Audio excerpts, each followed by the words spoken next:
یمن میں مسلح بغاوت کرنے والے ایران نواز حوثی شیعہ باغیوں نے ایک دفعہ پھر بلاد حرمین کو اپنے مذموم حملے کا نشانہ بنانے کی کوشش میں بدترین ناکامی اٹھائی۔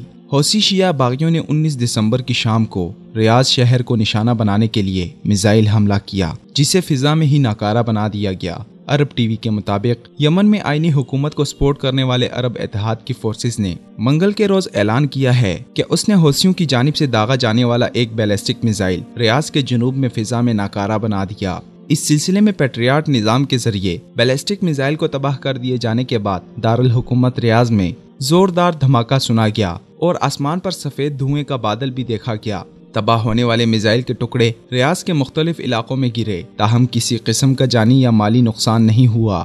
نومبر میں بھی سعودی فضائی دفاعی نظام نے دارالحکومت ریاض میں کنگ خالد انٹرنیشنل ایئرپورٹ کے نزدیک فضا میں ایک بیلسٹک میزائل کو ناکارہ بنا دیا تھا۔ حالیہ عرصے کے دوران حوثی باغیوں کی جانب سے مملکت کی جانب بیلسٹک میزائل داغے جانے کی کارروائیوں میں اضافہ ہو گیا ہے۔ یہ پیش رفت ایران کی جانب سے حوثیوں کو اس نوعیت کے میزائل داغنے کے لیے لانچنگ پلیٹ فارم فراہم کرنے کے بعد سامنے آئی ہے۔ ایران کی ایما پر کیے گئے اس ناکام اور مذموم حملے میں حسب سابق ایرانی میزائل کا استعمال کیا گیا، جس کا انکشاف اقوام متحدہ کی امریکی سفیر نکی ہالے نے بھی کیا۔ نکی ہالے کے مطابق ایران کی دوسرے ممالک میں مداخلت اور دہشت گردی خطے میں بدامنی پھیلانے کا سبب بن رہی ہے۔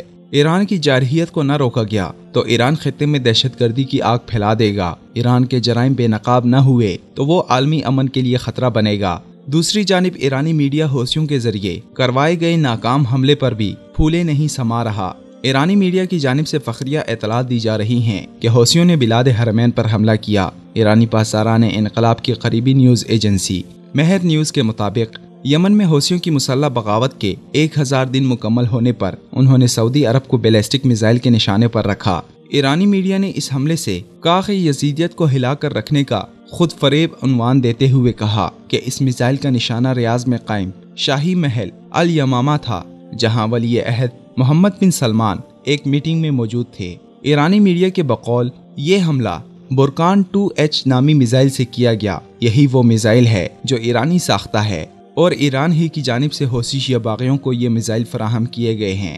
اس سے پہلے بھی نومبر میں ریاض ایئرپورٹ کو نشانہ بنانے کے لیے استعمال ہونے والا بیلسٹک میزائل بھی ایرانی ساختہ تھا۔ حوثی دہشت گرد باغی تنظیم انصار اللہ کو ایران مکمل سپورٹ فراہم کر رہا ہے۔ تنظیم کے سربراہ عبدالمالک الحوثی کو ایران کی مکمل سرپرستی حاصل ہے اور ایران ہی کی جانب سے دیے گئے اہداف کی تکمیل کے لیے یمن میں اب تک ہزاروں انسانوں کا خون بہایا جا چکا ہے۔ ایران کی توسیع پسندانہ پالیسیوں کو فروغ دینے کے لیے اس کے اعلی کار نہ انسانی اقدار کو دیکھتے ہیں، نہ ہی اصول اور قاعدہ، بلکہ سربریت اور صفویت کی سیاہ تاریخ کو اپنائے ہوئے عالم اسلام کے ایمانی مرکز پر حملہ آور ہونے کی ناکام کوشش کر رہے ہیں۔ یاد رہے کہ یمن کے ذریعے سعودی عرب میں مداخلت اور وہاں سے مقامات مقدسہ یعنی حرمین شریفین اور مدینہ منورہ پر قبضہ ایران کا دیرینہ خواب اور شیعہ ملائی نظام ولایت فقیہ کے اہم اہداف میں سر فہرست ہے۔